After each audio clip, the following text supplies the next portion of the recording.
В военкомате Назрани и Назрановского района с самого утра продолжают прибывать резервисты. Возраст кандидатов на отбор в мобилизационный резерв от 19 до 47 лет. Вчера они успели пройти медкомиссию, а сегодня отправятся на военный полигон Чеченской Республики. Ранее в военном комиссариате провели мероприятия до оформления личных дел и проведения отбора кандидатов в людской мобилизационный резерв.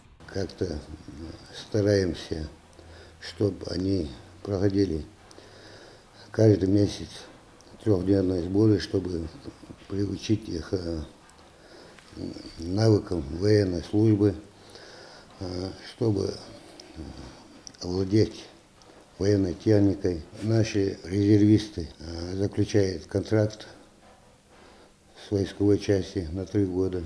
Заключить контракт на 3 года могут граждане, имеющие военный билет, рядовой и сержантский состав, прапорщики и офицеры. Кроме того, резервистам будет выплачиваться средняя зарплата по месту основной работы. Тренировочные сборы будут проходить в течение 3 дней и целый месяц, раз в год. Абубакар Видзижев – один из тех, кто вызвался в людской мобилизационный резерв.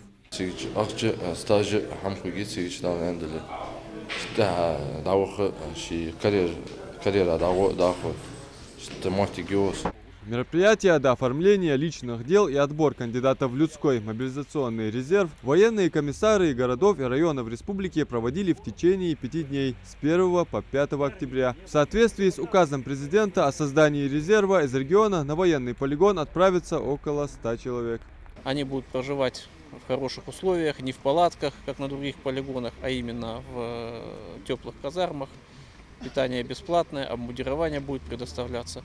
И думаю, через 3-4 занятия уже мы получим полноценный резерв и выполним задачу Верховного Главнокомандующего.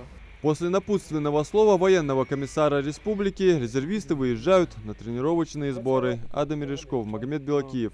Новости 24.